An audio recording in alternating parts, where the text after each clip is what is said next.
eu leio o texto bíblico primeiro, mas hoje, desde que eu comecei a estudar para fazer essa reflexão, todo o caminho da forma, eu vou orar pela vez. Senhor Deus e Pai, muito obrigado por Senhor nos dar acesso ao diante. Muito obrigado porque eu sou o ministro das nossas vidas. Muito obrigado porque, apesar de nós, o Senhor nos dá a oportunidade de ser diferentes. Ministra aos nossos corações, segundo a tua vontade. Ensina-nos, Senhor. Estamos atentos à tua voz. Prepara as nossas mentes e corações, dá-nos capacidade intelectual e disposição no nosso coração, para que possamos aprender de ti. Já estamos felizes por estar na tua presença e veremos agradecidos por aquilo que o Senhor tem feito, porque é por aquilo que quer fazer em nome de Jesus. Amém. Interessante o pastor Gesiel falando sobrenatural, do natural, a música que ele começou cantando, o texto de Salmos que ele leu, nós não conversamos nada a respeito do que seria dito e nem tivemos nenhuma revelação sobrenatural para fazer, mas naturalmente Deus ajuda da forma soberana que nós estivéssemos pensando em uma coisa. Quando o pastor Maurício me pediu, me convidou para falar à igreja, propondo como seria a história de 2014, a partir de uma personagem bíblica, eu comecei a pensar qual a figura que eu deveria escolher. Nós já ouvimos aqui sobre Barnabé, o irmão Mário, e sobre Neemias, Humberto. Assim eles já me eliminaram nós, porque todos aqueles próximos de Paulo, se eu fosse trabalhar com um deles, já seria uma imaginação. Se eu fosse trabalhar com Esdras também, seria na prática. Então, na busca de um personagem relevante, eu passei pela Bíblia toda, do Gênesis ao Apocalipse. E de Abraão a João Batista, de Noé aos profetas, aos reis, aos juízes, aos apóstolos, a Jesus. E, afinal de contas, eu queria que a mensagem também fosse relevante. E como o pastor Gesiel gosta de dizer, às vezes a Bíblia fica muito pequenininha. Você tem um tema para falar, a Bíblia é vasta naquele tema, tantos outros, quantos, e você vai procurar o que você quer e a Bíblia fica pequena. Pensei numa boa lista, uma boa lista de pessoas relevantes, Hebreus 11. Aí fui lá atrás da fé. Aí eu falei, isso aqui não vai dar, não vai ser hoje, porque o nível de exigência ali é muito grande. Talvez, dependendo de como se diz, da circunstância, de como se fala, do espírito de quem recebe, aquilo pode parecer tanto pretensioso da parte do pregador, porque mesmo, quanto inalcançável. Se a gente considerar o destino que alguns daqueles heróis da fé tiveram, a gente pode pensar que seria pessimista. Nós já ouvimos falar aqui nos últimos dias sobre isógospel, sobre o gordo gospel, A gente não precisa acrescentar a lista praga gospel, A gordo gospel. Então, não, os heróis da fé não vai ser hoje, pelo menos. Não quer dizer que a gente não possa descartar. E a gente vai conversando, daqui a pouco eu vou chegar no texto, e nós vamos passar por muitos desses heróis, essas figuras proeminentes da Bíblia. E todas elas devem ser consideradas em algum outro momento, mas vocês vão entender por que eu estou descartando por agora. Eu precisava do ponto de partida, Então, algum lugar para começar. É um bom ponto de partida para tudo na nossa vida, é Jesus Cristo. E aí eu pensei, quem é Jesus Cristo falou? O que Jesus Cristo falou que era relevante? E qual foi o homem que Jesus Cristo disse que foi o mais relevante dentre todos os nascidos de mulher? João Batista. Ele disse que dentre os nascidos de mulher não houve ninguém maior do que ele. João Batista. Vamos pensar no João Batista. Aí que vai funcionar, João Batista, o padrão. Eu só estou procurando padrão está elevando. Se eu estava querendo alguém que tivesse mais, né? Porque a mensagem precisa falar de mim primeiro. Eu sou uma pessoa comum, né? Nós somos pessoas comuns. Salvo alguma ação sobrenatural de Deus que ainda vai acontecer, ou tem acontecido em particular na vida de cada um, a nossa vida segue o mundo natural, o mundo ordinário, né? No melhor sentido da palavra. Então eu precisava de alguma coisa que não fosse tão heróica, que eu sou uma coisa simples. E aí João Batista é o herói, é o homem, é o ser humano mais importante que existiu, segundo a boca do próprio Jesus Cristo. Então, Jesus disse de João também, além de ter sido o maior jovem que nasceu de mulher, que ele era o Elias que havia de vir. Opa, tem mais um cara aí popular, então vamos ver Elias. Vamos lá para o Velho Testamento. Aí o Elias está fácil, né? Ele só mandou parar de chover, fazer fogo descer do céu, ressuscitou o menino, mandou chover de novo, e aí foi carregado uma carruagem de fogo. O Elias definitivamente não é o que está procurando. Vamos para o Eliseu, o discípulo do Elias. Para não falar nada, ele só teve a porção dobrada no espírito de Elias. Eliseu teve a porção dobrada. Se Elias fez tudo isso, Eliseu fez muitos milagres. E a semelhança de Jesus Cristo, com milagres onde ele demonstrava a misericórdia. Aliás, Elias e Eliseu são o tipo de João Batista e Jesus Cristo. Então, e Jesus Cristo cita os dois, né? Lá em Mateus 4, Lucas 4, de 25 a 27, ele cita especificamente a viúva de Serepta e cita também a cura de Naamã. E aí, a partir de Jesus Cristo, por João Batista, eu chego a Elias e a Eliseu. E aí eu vou lá em 1 Reis 5, 2 Reis 5, e vou ver a história lá. E a história é muito poderosa. A cura de Naamã é um feito grandioso. E eu falei, acho que não é aqui, mas apesar de eu querer escapar desses heróis, Deus não me deixou sair do texto, né? De uma maneira natural, foi um anjo que apareceu. Eu não conseguia escapar do texto de 2 Reis.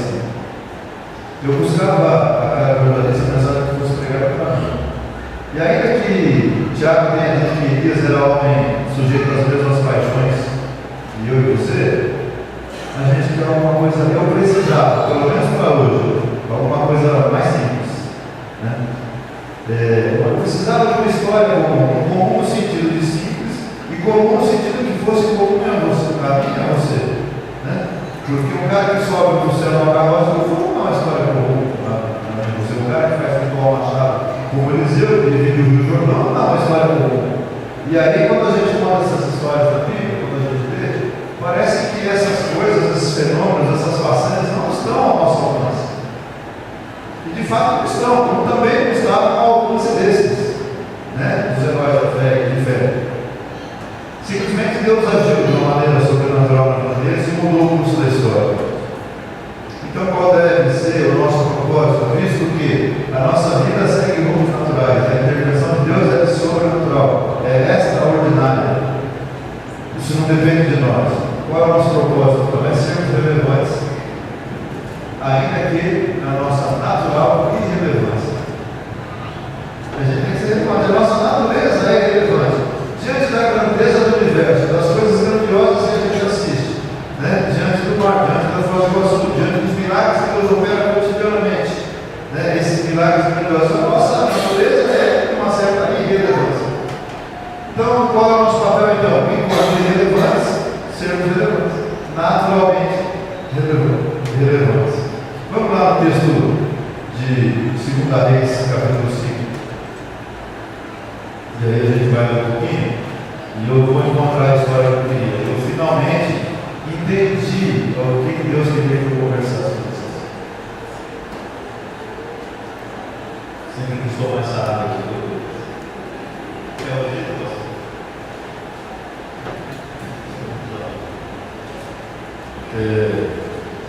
2 Reis, capítulo 5.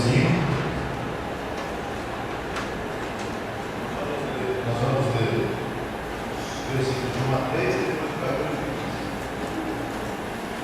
Versículo de 1 a 3 diz assim: Ora, Naamã, chefe do exército do rei da Síria, era um grande homem diante do seu senhor, e de muito respeito, porque por ele o Senhor era lembrado dos sírios. Era este homem valente, porém leproso. Saíram tropas da Síria e da terra de Israel e levaram presa uma menina que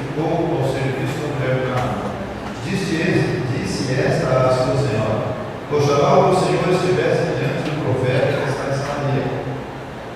Ele o restauraria da sua vida. Versículos 14 e 15.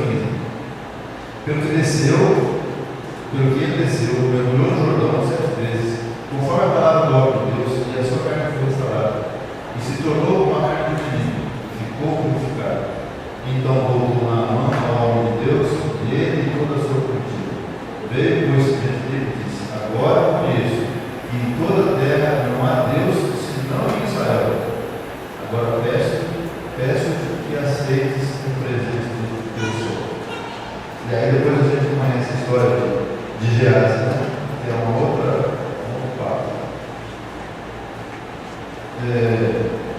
Existia o tempo, esse tempo que a gente está tendo aqui, esse passa de história, é o tempo de domínio da Síria sobre Israel, mas é um domínio pacífico.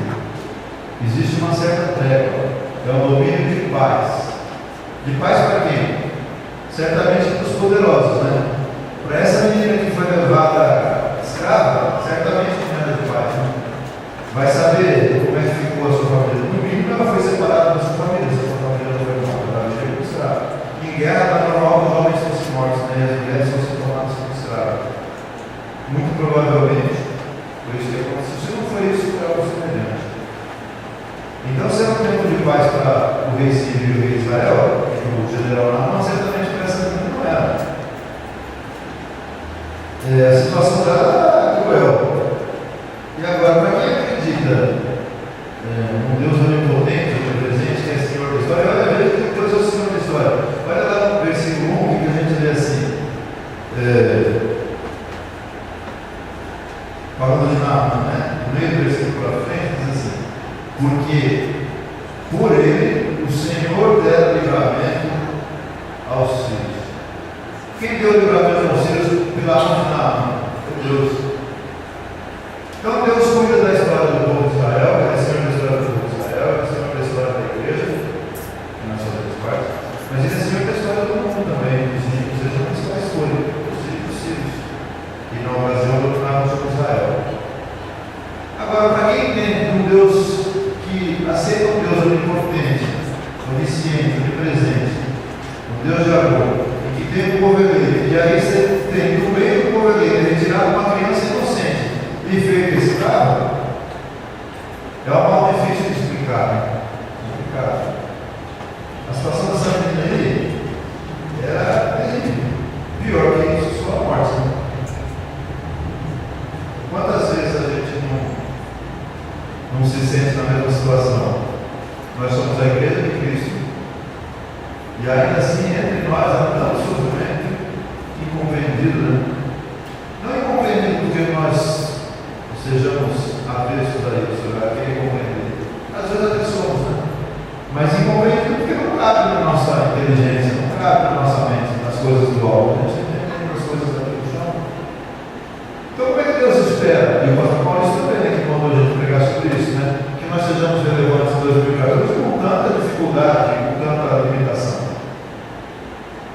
Talvez você, assim como eu, não se sinta um chamado específico, uma vocação especial. Não é profeta, não é mestre, não é pastor, não é cantor, tudo isso junto. Não tenha dons especiais visíveis ou dons de efeitos especiais. Talvez você ainda possa acreditar no seu copo, em curso, sem graça, não sei falar. Tem um monte de situações. Ou ainda, né? A menina é escrava, né? Talvez você diga assim: eu quero ser relevante, mas eu sou escravo do meu trabalho, eu sou escravo do meu patrão, eu sou escravo da minha família. Tem mulher do marido, tem marido da esposa, ou da família comum. Um dever, uma obrigação, mas não necessariamente no sentido de opressão. A gente se coloca como escravo das nossas atribuições. Nós nos sentimos sobrecarregados com o nosso fardo, a tal ponto que nós não conseguimos nos ver atuando de maneira relevante no reino dos céus. Estou sendo relevante para outras pessoas, já que a gente tem tanto para fazer e a gente é tão insignificante. Que sobra da minha vida então para que eu seja relevante? A vida dessa menina, cujo nome não é nem mencionado no momento, ela era uma anônima, parecia destinada ao fracasso. Mas aí ela pensou assim: serei relevante, eu vou fazer uma coisa tão grandiosa que até Jesus vai mencionar no Novo Testamento. O Messias, né? porque ela não sabia que seria Jesus, ela era o Messias. Foi assim? Evidentemente que não, né? Ela nem sabia quem ela era direito, ela pouco sabia. Porque se a menina sabia, era quase nada.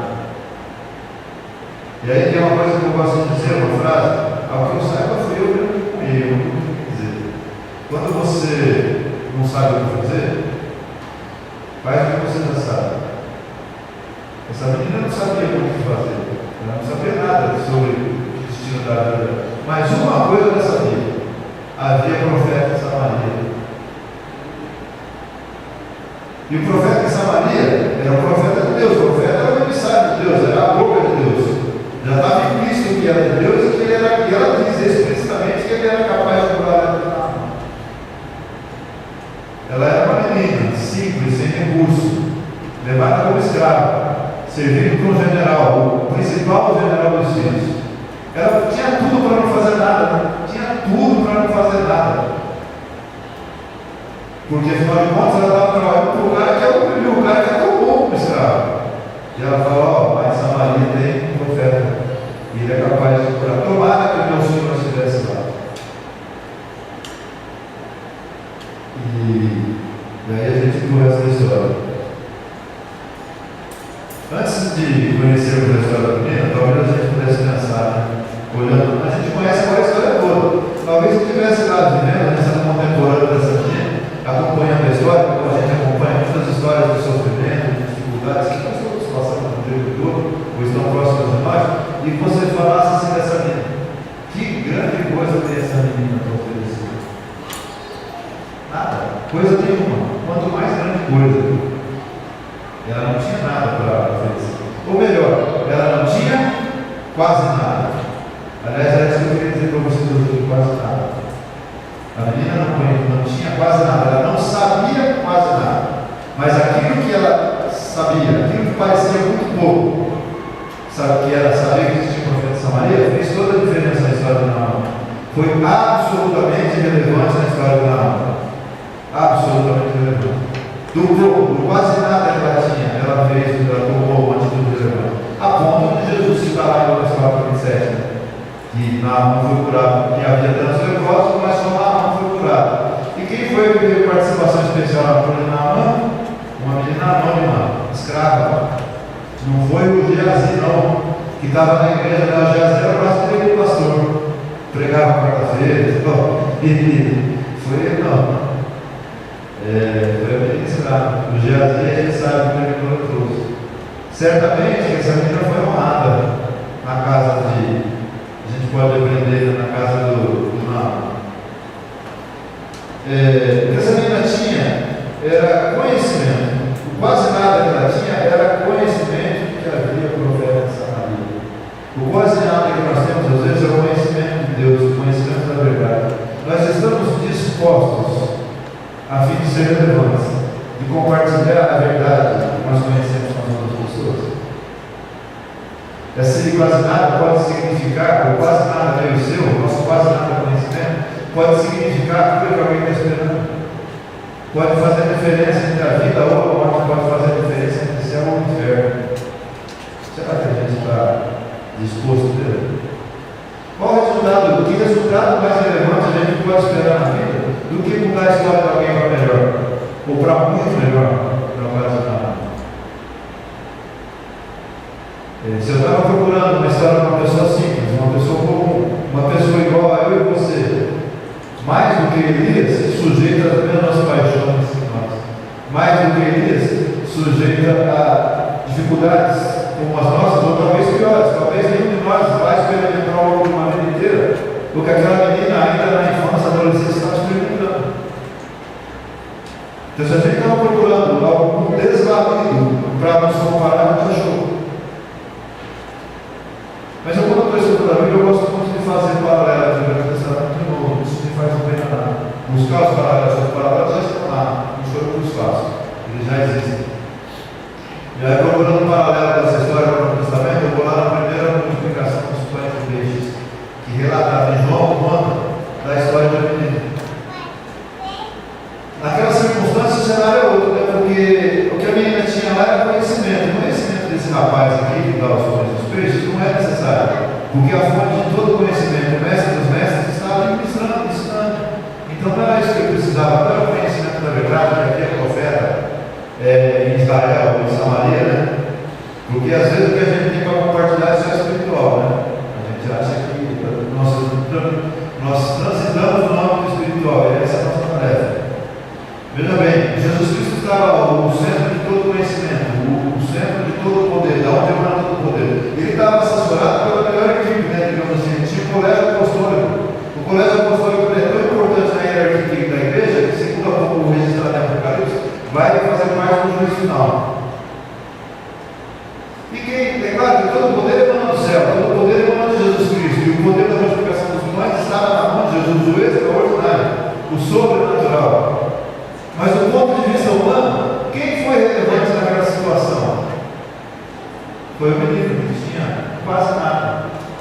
O quase nada da menina era conhecimento. O quase nada desse menino eram 5 pães e 2 peixes.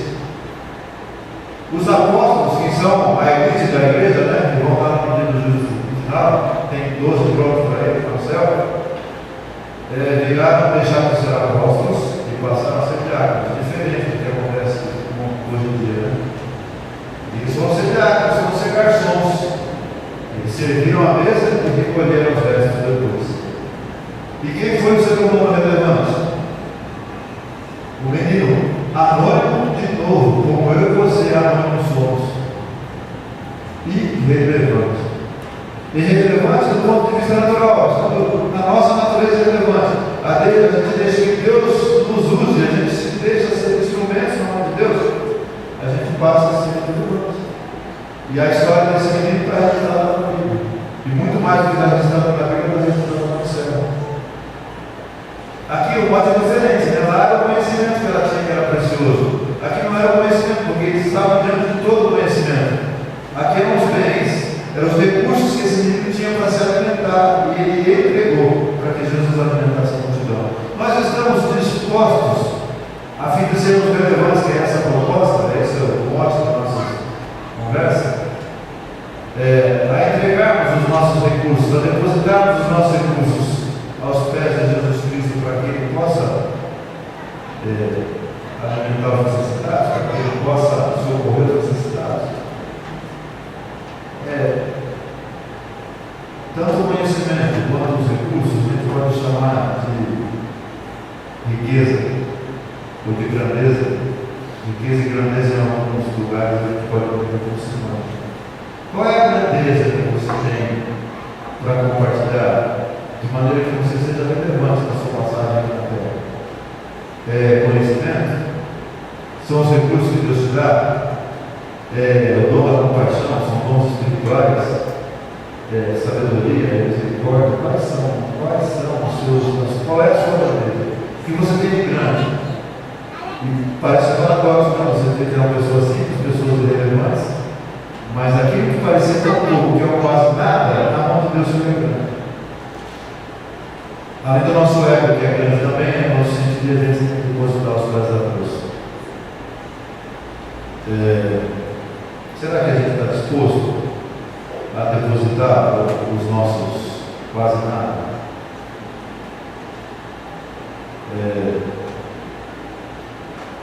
Qual é o seu valor? O que você tem de grande valor? Naturalmente, o conceito de valor é um conceito subjetivo. Às vezes o que é valoroso para mim não é para você. Às vezes você tem tanta abundância que para você não tem significado, mas para outra pessoa que não é abundante você tem um valor imenso. Então, eu não sei qual é o seu valor, qual é a sua grandeza, o que você tem que compartilhar. Você que deve saber, eu devo saber. Se eu não sei, se eu não tenho certeza, se eu tenho dúvida, eu tenho que buscar em Deus o discernimento para saber qual é, o que Ele quer que eu compartilhe. Eu sou uma pessoa comum, nós aqui somos pessoas comuns, e eu escolhi 2 personagens comuns, uma menina principalmente, né? O menino é o paralelo do Novo Testamento. 2 personagens anônimos, comuns, simples, não heróis. Eu fiz isso justamente, partindo do meu ponto de vista, eu espero que isso sirva para você também. De tal maneira, para que as minhas insuficiências não me servissem de desculpa, para que eu atrapalhasse ou impedisse que a graça e a misericórdia de Deus se manifestasse na minha vida, de tal maneira a torná-la relevante, primeiramente para Deus, depois para o próximo e até para o mundo. Porque o que dá sentido na vida, o que dá significado são essas coisas. Isso que faz eu viver aqui, eu marchar para frente, procurando a soberana renovação. É eu saber que eu tenho significado, que eu tenho relevância.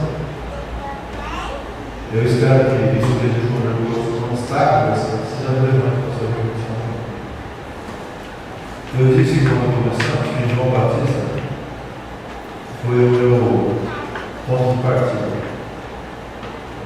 Buscando sempre Jesus, eu sempre procuro ler pelo ponto de vista de Jesus. Uma boa lente, é a melhor, não, é a melhor lente. Mesmo que seja da questão. Eu falei de João Batista, que ele foi o meu ponto de partida por causa da menção que Jesus Cristo fez de João Batista, que ele era o maior homem assim do mundo. Eu quero voltar a João Batista agora um pouquinho, para falar o contrário da menção que João Batista faz de Jesus. João foi grande, porque para anunciar a hora da história, que era o Deus encarnado, Jesus não ia fazer uma nota discreta para a mãe. Deus não ia usar uma nota de rodapé, Deus ia usar uma processo. As pessoas precisavam reconhecer o Elias que havia de vir. As pessoas precisavam reconhecer que aquele que anunciaria o Messias. Deus não podia ser cometido. Agora lá em João 3,30, se vocês quiserem abrir comigo lá, João Batista tem cumprido a sua missão. Jesus Cristo já foi batizado, acabou de ser batizado, e está começando o seu ministério. E o que está escrito em João 3,30? É necessário que ele cresça e eu diminua. Do ponto de vista da nossa conversa aqui, foram duas pessoas anônimas, duas pessoas crianças, talvez pequenas até mesmo na estatura. É só uma figura de linguagem.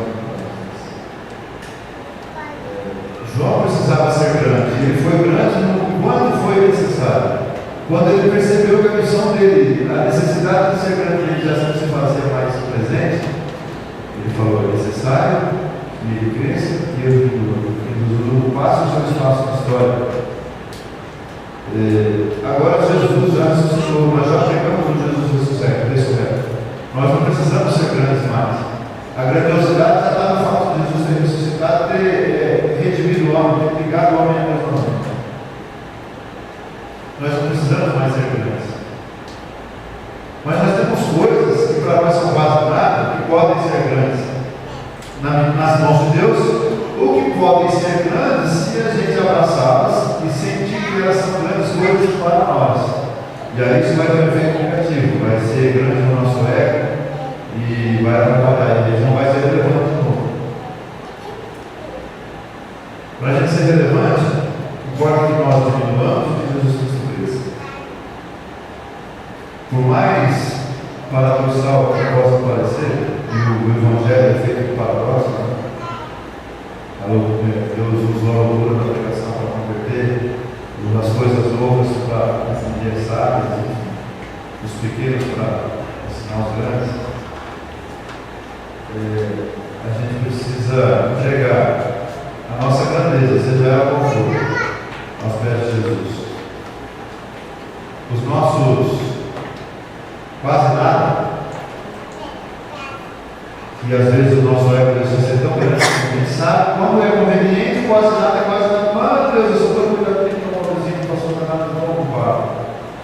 E quando a gente quer se procurar a vida dos outros, quando a gente quer se achar importante, o nosso quase nada vira, né? Eu sou o supra-sumo, né? Os nossos quase nada, o nosso conhecimento, os nossos recursos, os nossos dons devem ser depositados ao pé da cruz. Quer ser relevante? Diminua. Deus nos ajude.